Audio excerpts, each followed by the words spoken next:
할렐루야. 네, 오늘도 주님의 사랑이 우리 모두에게 함께하는 복 있는 귀한 시간 되기를 주님 이름으로 축복합니다. 네, 오늘은 성경에 복 받은 사람들이 꽤 여러 명 나오지요. 많이 나오는데 그 중에 한 사람, 이 바르실레라고 하는 사람에 대하여 말씀을 전하려고 합니다. 다윗 왕은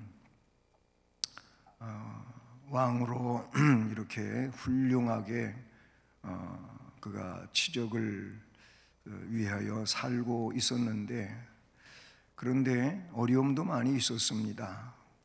아들 압살롬의 이런 쿠데타에 의해 가지고 신발도 제대로 신지 못하고 피난길에 올라야 하는 이런 상황도 있었어요.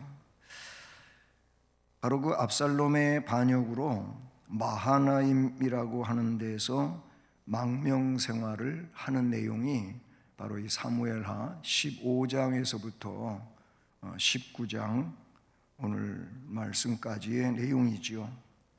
이 마하나임이라고 하는 곳은 요단강 동편 한 5km 지점에 있으며, 이 이름은 그 야곱이 있지 않습니까? 야곱이 밧단 아람 외삼촌 집에 가서 20여 년 넘게 이렇게 또 살다가 또 처자를 거느리고 고향으로 돌아옵니다. 가나안으로 돌아오던 중에 하나님의 사자를 만난 지역이 이 마하나임입니다. 그때 거기서 하나님의 군대라고 붙여진 이름, 이게 마하나임이라는 것이죠. 창세기 32장 2절에 근거하는 내용입니다. 이 마하나임에 와서 망명 생활을 하고 있을 때 길르앗 사람 바르실레는 마하나임에 사는 사람은 아니고 마하나임에서 멀지 않은 로글림이라고 하는 동네에 살고 있었습니다. 이 바르실레는 아주 부자였어요. 명예도 있었습니다. 그런데 그 사람이 다윗 왕이 망명으로 마하나임에 도착하였을 때 다윗 왕과 그의 식솔들, 즉 그의 일행이죠. 그 일행을 혼자서도 아니고 그 지역 사람들과 함께 이 바르실레가 주축이 돼서 왕을 공개했던 그런 인물이죠. 앞에 17장 뒤에도 열거하겠습니다만 27절부터 29절에 보면은 함께 했던 자들의 이름이 나옵니다. 바르실레는 환난을 당한, 어려움을 만난 이 왕의 고통을 못 본 채 하지 않았습니다. 그는 왕을 솔선수범해서 친절하게 섬겼던 인물로 나오고 있습니다.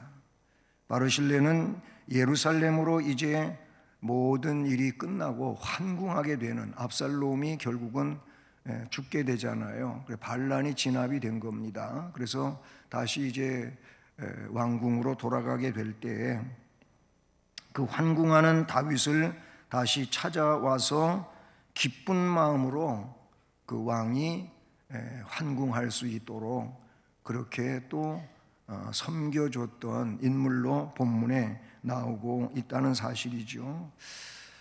이 바르실레는 복을 받은 인물이어서 복받은 바르실레라는 제목으로 말씀을 살펴보려고 합니다.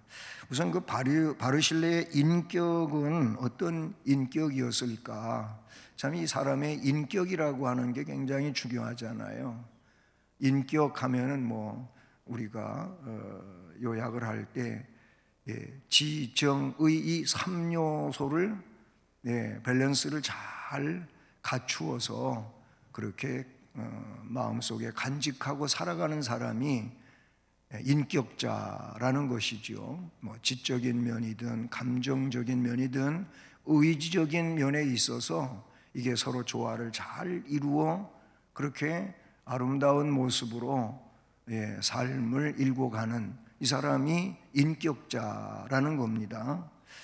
그 바르실레의 인격은 어떠냐라고 할 때 오늘 말씀 32절에는 매우 늙어 나이가 80세라고 하는 나이가 나와요. 그 당시 80세 하면은 굉장히 장수하는 인물 중에 들어간다 이렇게 볼 수가 있어요. 뭐 그 성경의 더 오래전 역사에는 거의 10세기를 사는 이런 연대기가 나오고 있습니다만은 연대 뚝뚝 떨어져 가지고 노아 시대 120세 또 이런 얘기가 나오고 있지 않습니까?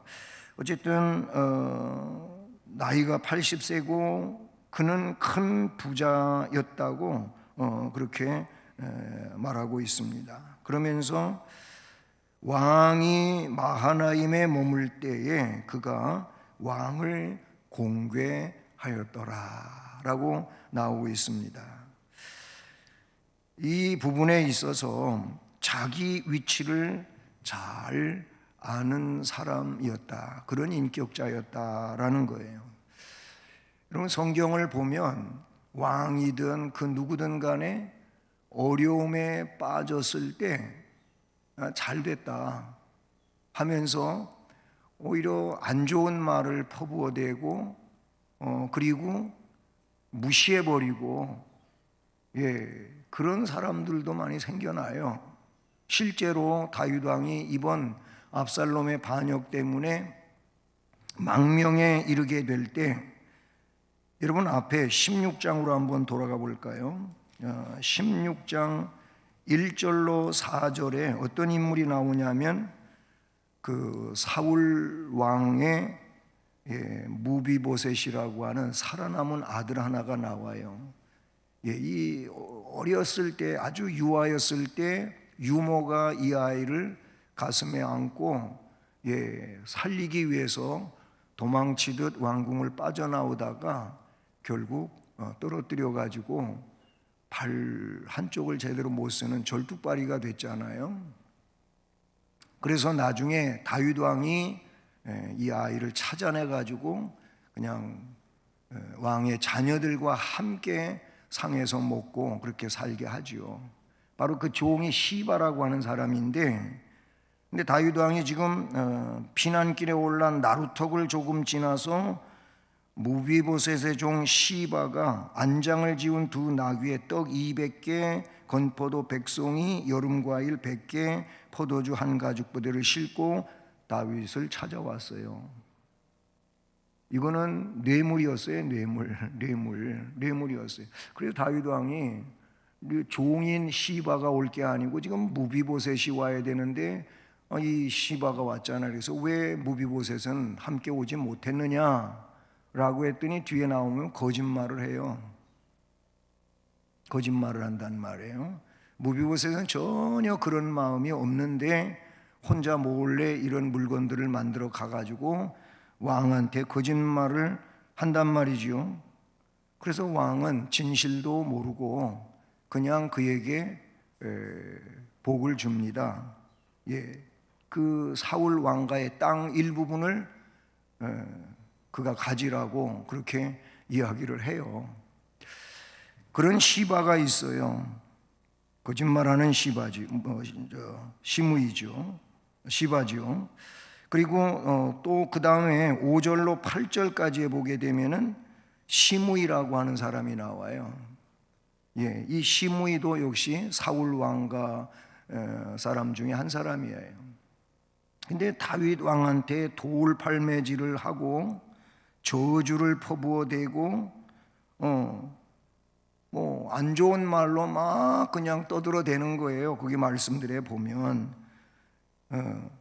피를 흘린 자여, 사악한 자여, 가거라. 사울의 족속의 모든 피를 여호와께서 내게로 돌리셨다. 그를 이어서 내가 왕이 되었으나 여호와께서 나라를 내 아들 압살롬의 손에 넘기셨다. 너는 피를 흘린 자이므로 화를 자초했다 하면서 계속 저주를 퍼부어대고 돌팔매질을 하고 티끌을 날리고 이런 일을 한다 그 말이죠. 그러니까 이제 왕이 다 끝난 걸로 생각했다는 거죠. 어떻게 보면 다시 압살롬이 이제 왕이 되고 다윗은 이제 모든 것이 끝났다고 생각을 한 겁니다. 그래서 이런 못된 짓을 한 거지요. 그게 뭐 스루야의 아들 아비새가 이 장군이 다윗한테 저렇게 막말을 퍼부어대고 못된 짓을 하는 저 사람 그냥 두면 됩니까? 저한테 명령만 하시면 제가 쫓아가서 아주 한 칼에 그냥 목을 날려버리겠다고 그런 얘기가 나와요. 그때 다윗이 야, 내 아들도 왕좌를 찬탄하는 마당에 저 사람이 저렇게 하는 거 하나님이 시켜서 하는 건도 모르니까 그냥 내버려 둬라. 그런 말을 뒤에 하면서 다윗은 자기 갈 길을 가는 이런 상황에 이르게 되지요. 무슨 얘기냐면 어려움을 만난 다윗에게 좋은 모습으로 그렇게 예우하는 사람이 있는가 하면 오히려 함부로 대하는 이런 사람들도 있었다는 얘기를 성경에 기록하고 있다는 사실이죠. 자, 이 시므이라든지 시바 같은 사람과는 이 바르실레는 너무 다른 사람이에요. 여러분, 다윗이 한때는 양을 지켜주고 어려움이 없게 했던 그런 사람도 있어요. 그런데 뭐 양털 깎는 날 좀 떡 줘, 음식 좀 달라고 종들을 보냈더니 굉장히 무시하고 그랬던 나발 같은 사람도 있잖아요. 그의 아내가 아비가일인데 아비가일이 결국은 그 사태를 진정시키는 이런 일이 또 성경에 나와요. 그러니까 함부로 말하고 하는 이런 일들에 대하여 성경은 말씀하고 있다는 겁니다. 그런데 바르실레는 왕의 위치를 아는 평민이었어요. 이게 바르실레의 인격이에요. 뭐 압살롬이 반란을 일으켜서 지금 피난길에 올랐다 할지라도 다윗은 하나님이 기름 부어 세우신 왕이고 그 다윗에게 하나님이 약속한 것들이 있어요. 예? 그게 하나님이 이루실 일인데 중간에 압살롬이 반란을 일으켜서 이런 형국이 됐지만 그게 끝은 아닐 것입니다. 어쨌든 바르실레는 왕이 누구시냐 그 위치를 알고 그 왕 앞에 나는 누구냐 하는 그거를 아는 자였다라는 겁니다. 그 다음에 바르실레는 신하의 도리를 아는 사람이었어요. 앞에 얘기한 뉘앙스는 좀 비슷하겠지만은 한 나라에 왕이 계시고 왕 앞에 신하는 누구이며 그 백성은 누구냐 그거를 아는 사람이 바르실레였다 그런 얘기예요. 말씀드린 것처럼 많은 사람이 다윗에게 등을 돌렸어요. 그러나 바르실레는 환난 속에서도 자신의 본분을 잊지 않았으며 왕을 찾아뵈어 신하로서의 도리에 최선을 다했다는 겁니다. 앞에 17장 28절로 29절 말씀으로 돌아가 보시면 다윗이 마하나임에 이르렀을 때 암몬 족속에 속한 라빠 사람 나하스의 아들 소비, 로데발 사람 암미엘의 아들 마길, 로글림 길르앗 사람 바르실레가 세 사람으로 나오죠. 침상, 대야, 질그릇, 밀, 보리, 밀가루, 볶은 곡식, 콩과 팥과 볶은 녹두, 꿀, 버터, 양과 치즈를 가져다가 다윗과 그와 함께한 백성에게 먹게 하였으니 이는 그들 생각에 백성이 들에서 시장하고 곤하고 목마르겠다 함이더라. 한 번만 이렇게 했다고 볼 수는 없어요. 어쩌면 마하나임에 머물 동안 이 바르실레는 다윗과 그 일행을 계속 생활해 갈 수 있도록 그렇게 뒷받침을 했었다, 이렇게 볼 수가 있는 것이지요. 그러고 보면 자기의 위치를 알 뿐만 아니라 내가 뭘 해야 되는지 나의 본분을 아는 그런 사람이었다는 겁니다. 단순히 왕을 알고 자기 자신을 아는 그런 사람에서 좀 더 뛰어넘어서 내가 해야 할 일, 신하된 자의 본분이 뭔가, 그 일을 해야 된다는 것을 알고 그 일을 했던 사람이다라는 겁니다. 바로 그것은 그가 왕과 그 일행을 위해서 하나님께서 자기에게 복 주신 풍요로운 재물로 공개한 것입니다. 물질의 풍요로움 속에서 자신의 본분을 잘 지키는 일은 하나님의 더 큰 복을 받기에 충분한 선행이지요. 주님께서는 재물 때문에 자기 본분을 잃어버린 자들에 대한 안 좋은 지적사항도 여러 군데 하셨는데, 마태복음 19장 24절을 보면 낙타가 바늘귀로 들어가는 것이 부자가 하나님의 나라에 들어가는 것보다 쉬우니라, 이런 말씀을 하셨어요. 그러니까 부자가 천국 가는 일이 굉장히 어렵다는 뜻으로 낙타가 바늘귀로 들어간다고 하는 이 표현을 썼어요. 얼마나 어려우면 그렇게 표현했겠습니까? 물론 부자이면서도 명예가 있으면서도 신앙생활을 잘 하시는 그런 훌륭한 분들도 계십니다만, 대부분 보면 돈 때문에 신앙이 망가지고 그 명예 때문에 하나님 영광보다는 자기의 영광이 높아지는 이런 일들이 우리 사람 세계에는 너무 많이 있지 않습니까? 이 바르실레는 오히려 내가 부자 된 것은 하나님 나라와 그 거룩한 역사를 위해서 써야 할 때 써야 된다고 하는 이런 재물관을 그가 가지고 있었다고 볼 수 있는 것이죠. 이런 바르실레 때문에 마하나임에서의 다윗 왕의 망명 생활은 그냥 그 사람대로 평안할 수 있었지 않을까 생각해 봅니다. 물론 마음은 복잡했겠지요. 아들이 죽거나 아니면 왕위를 그냥 내놔야 되나, 뭐 이런 일이 아니겠습니까? 결국은 아들 압살롬이 죽어요. 결국 전사하지요. 그리고 이제 다시 황궁을 하게 되는데, 다윗 왕은 받은 은혜가 있잖아요. 바르실레 때문에 마하나임에서 생활할 수 있었던 이 내용을 너무 잘 알아요. 그래서 그냥 돌아가지 않고 오늘 말씀을 보면 이 다윗 왕은 바르실레에게 제안을 하고 있다는 겁니다. 바르실레의 충성스러운 그 은혜를 잊을 수가 없는 것이지요. 그래서 제안을 합니다. 자기 자신을 어려운 환난 때에 그 피난길에 이 어려운 마음이 정말 슬프고 찢어지는 이런 상황에 있을 때 자기를 도와주었던 바르실레를 향하여서 뭐라고 합니까? 예루살렘으로, 왕궁으로 함께 갑시다 하는 거예요. 함께 가서 이제는 왕인 내가 당신을 죽는 날까지 왕궁에서 평안히 모시겠습니다, 그런 뜻의 내용이라고 볼 수 있어요. 그래서 33절, 왕이 바르실레에게 이르되 너는 나와 함께 건너가자, 예루살렘에서 내가 너를 공개하리라.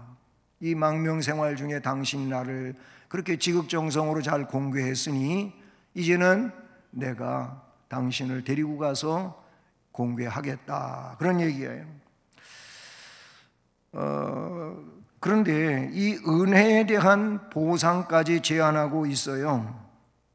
다윗 왕은 환난 날에 바르실레에게 많은 은혜에 대하여, 이분 은혜에 대하여 왕궁으로 그를 초청해서 이제 잘 모시겠다는 그런 내용이 되는 것이죠.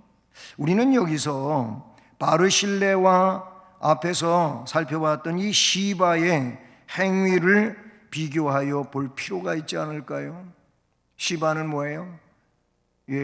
왕한테 좀 신임을 얻어가지고 왕한테 뭐라도 좀 얻어보겠다고 하는 이 내용으로 거짓말까지 해가면서 그렇게 작전을 펼쳤던 사람이 시바란 말입니다. 네?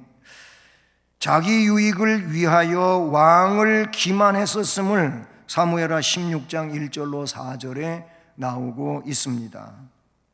그러나 바르실레는 그런 기만적 행위가 아니고 왕의 안위를 위해서 진실하게 공개했다고 사무엘하 17장 27절로 29절, 방금 전에 앞에서 읽어봤던 내용이죠. 그 결과는 하늘과 땅 차이가 됩니다. 시바는 사무엘하 19장 24절로 30절, 왕이 이제 환궁을 해서 돌아오는데 또 시바가 나온 거예요. 그리고 무비보셋도 만나게 되는 겁니다. 그런데 알고 보니까 무비보셋은 전혀 그런 마음을 가진 적도 없고 시바가 몰래 그런 일을 만들었던 것이지 자기 몰래 했던 일이라는 거 전혀 무비보셋은 알지도 못한 상황이에요. 그게 이제 시바의 거짓말이 들통이 났잖아요. 그래서 이 얻었던 재산을 다시 잃어버립니다. 나중에 이 시바는 목숨까지 잃는 이런 상황에 이르게 돼요. 그러나 바르실레는 왕의 보상을 받습니다. 오늘 33절, 38절 말씀이 그런 내용이라고 볼 수가 있어요. 어쨌든 다윗 왕이 이렇게 제안을 했더니 바르실레는 그거를 받아들이는 게 아니고 이제 거절을 하지요. 거절을 하는데 이 거절 속에서 우리가 볼 수 있는 것은 그의 겸손한 인격을 보게 된다라는 겁니다. 겸손한 바르실레, 왕의 제안을 받은 바르실레는 왕의 인자함에 먼저 감탄하는 이런 모습을 보입니다. 그래서 이 34절에 바르실레가 왕께 아뢰되 내 생명의 날이 얼마나 있겠사옵기에 어찌 왕과 함께 예루살렘으로 올라가리이까. 제가 가면 왕한테 짐만 됩니다. 왕한테 좋은 모습도 못 보여드릴 것이고 가봐야 저에게는 그렇게 큰 유익이 없습니다. 이런 얘기예요. 그래서 35절에 내 나이가 이제 80세인데 어떻게 좋고 흉한 것을 분간할 수 있겠사오며 음식의 맛을 알 수 있사오리까? 이 종이 어떻게 다시 노래하는 남자나 여인의 소리를 알아들을 수 있사오리까? 어찌하여 종이 내 주 왕께 아직도 누를 끼치리까? 하고 이야기하지요. 그러니까 왕한테 가면 따라가면 왕한테 도움이 아무것도 되지 못하는데 저는 가야 소용이 없습니다. 이런 모습으로 자신을 이야기하지요. 그러면서 36절에 당신의 종은 왕을 모시고 요단을 건너려는 것뿐이거늘 왕께서 어찌하여 이 같은 상으로 내게 갚으려 하시나이까. 이런 큰 상을 제가 받을 자격도 없고 다만 왕이 마하나임에 오셔서 여기서 이제 지내다가 참 아름답게 환궁할 수 있게 되어서 너무 기뻐서 요단강 건너가는 일을 도와드리려고 온 것이지 따라가려고 온 것이 아닙니다 라는 거예요. 그러면서 그렇다면 왕이 청을 그렇게 제가 전부 거절할 수 없으니 나는 따라서 못 간다 할지라도 내 여기 김함을 이야기하고 있잖아요. 청하건대 당신의 종을 돌려보내소서 하면서 그러나 왕의 종 김함이 여기 있사오니, 이건 본인이 얘기할 때는 왕의 종이라고 표현하고 있지만은 아들입니다. 아들, 바르실레의 아들이라고 볼 수 있어요. 대신 내 아들, 이 젊은 아들 김함을 데리고 가면 그래도 좀 쓸모가 있지 않겠습니까? 이런 얘기가 되는 것이지요. 왕의 심중에 너무 섭섭하게 해드리지 않기 위해서 자기 대신에 아들 기임함을 천거하고 있습니다. 겸손한 사람 바르실레는 신하의 본분을 아는 사람이었잖아요. 이러한 바르실레가 천거한 사람, 그런 인격을 가지고 있는 사람이 못돼 먹은 아들을 데리고 가라고 하겠어요. 그런 아버지 밑에서 아들 또한 훌륭하게 잘 배우며 자라났겠지요. 그래서 이 바르실레는 아들 기임함을 천거하면서 데리고 갈 것을 말합니다. 그러기에 다윗 왕은 바르실레가 원하는 대로 기임함이 나와 함께 건너갈 것이다. 나는 내가 좋아하는 대로 그에게 베풀어 주겠다. 내가 내게 구하는 것은 다 너를 위해서 시행하겠다. 기임함한테 뭘 어떻게 해달라고 하면 내가 다 해줄 테니까 요청만 하십시오. 뭐 이런 얘기예요. 그리고 다윗 왕은 약속대로 기임함 데리고 가서 이제 뭐 해주겠다고 하는데 다 해주겠다고 그런 얘기 약속하잖아요. 근데 열왕기상 2장 7절에 가보면은요, 다윗 왕이 솔로몬에게 유언하는 내용이 나와요. 그 유언하는 내용에 아까 나왔던 뭐 시바도 나와요. 예. 그런데 요 기임함에 대한 이야기도 나오는데 거기서 뭐라 그럽니까? 마땅히 솔로몬에게 지금 유언하는 거예요. 길르앗 바르실레의 아들들에게 은총을 베풀어라. 그들이 네 상에서 먹는 자 중에 참여하게 하라. 또 내가 내 형 압살롬의 낯을 피하여 도망할 때 그들이 내게 나왔었다. 이 말은 마하나임에 갔을 때 이 바르실레가 나를 그렇게 극진하게 대접을 했었다라는 거죠. 그랬었으니 아들 솔로몬에게 이 기임함에 대해서 특별하게 생각하고 잘 보살펴라, 그런 말을 했다는 겁니다. 여러분, 사람이 어느 분이든 다 그럴 것 같아요. 자기가 가장 힘들었을 때 그때 나에게 힘을 주었고 위로를 주었던 사람은 잘 잊지를 못한다 그래요. 그런 은혜에 대해서도 그렇지만 좀 안 좋은 추억 있잖아요. 내가 정말로 힘들고 어려웠을 때 나를 오히려 힘들게 만들었던 인물도 잊어먹지를 못한다 그래요. 예, 뭐 또 그건 다 똑같은 건 아니겠지만 예를 들어서 결혼을 하고 이제 첫째 아이를 낳을 때 얼마나 고통스러웠겠어요, 산모로서. 근데 그때 아이를 낳을 때도 그렇고 낳은 후에도 그렇고 육아를 할 때 말입니다, 남편이 잘못했던 거는 평생 안 잊는데요.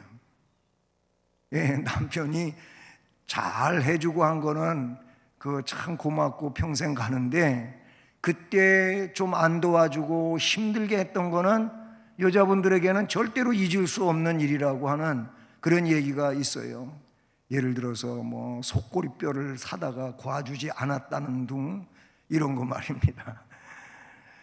좀 우스갯소리 같지만은 얼마나 힘들고 어려웠으면 그때 기억에 담겨진 것들은 잘 잊혀지지 않는다는 얘기가 있어요. 다윗 왕이 아들 압살롬의 반란 때문에 그런 경우를 만났을 때 그 고마움을 어떻게 잊을 수가 있겠어요? 잊을 수가 없겠죠.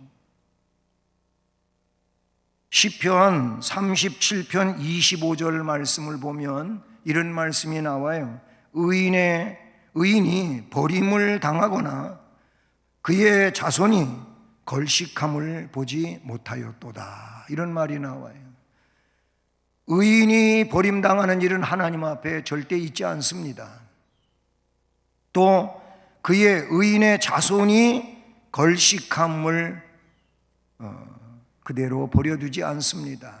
다시 말하면 하나님이 인정하는 의인이라면 그 의인을 하나님께서는 절대로 지켜주실 것이고 그의 자손을 하나님께서 복을 주셔서 복되게 하실 줄로 믿습니다. 서울 장안에 큰 교회에 담임 목회를 했던 목사님이 오래전 일입니다마는 지금은 은퇴하시고 원로 목사로 계시는데 많이 알려진 분이에요. 근데 그분이 그런 설교를 하는 거를 제가 꽤 오래전에 들었어요. 그런데 뭐라고 했냐면은 하나님은 은혜 베풀 자에게 반드시 은혜를 베푸실 겁니다. 큰 교회 가니까 성도들이 얼마나 목사님을 잘 섬겼겠어요. 그런데 그렇게 섬긴 그 일에 대하여 저는 여러분들이 섬긴 일에 대하여 하나님께 복을 간구합니다. 복을 간구하는데 제가 여러분들에게 어떻게 해드릴 수 없는 일이라면 제 아들 혹은 후손이라도 여러분을 위해서 할 수 있도록 하겠습니다. 그런 말을 하는 것을 들어봤습니다.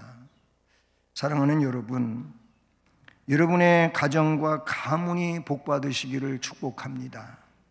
여러분의 사업과 직장이 잘 되고 자손이 잘 되고 천국 가는 그런 심령들로 세워지기를 바라는 겁니다. 누구처럼? 바르실레와 그의 후손처럼 말입니다. 솔로몬 왕은 부친 다윗의 유언을 따라서 바르실레의 아들들에게 은총을 베풀어 그들이 왕의 가족처럼 왕궁에서 살게 했을 것입니다. 왜냐하면 아버지의 유언이니까. 요나단의 아들 절뚝발이 이 무비보셋이 다윗 왕에게 왕자 같은 대우를 받은 것처럼 기맘이 솔로몬 왕에게 왕의 가족과 같은 처우를 받은 것은 큰 복이 아닐 수가 없지요. 사랑하는 성도 여러분, 하나님은 충성스러운 봉사자들에게 반드시 복 주심을 믿습니다. 그러므로 우리 모두 바르실레와 같이 가정, 교회, 사회 속에서 충성스러운 봉사자가 되어 자신과 후손이 복을 받는 이런 은혜자들 되기를 주님 이름으로 축복합니다. 은혜로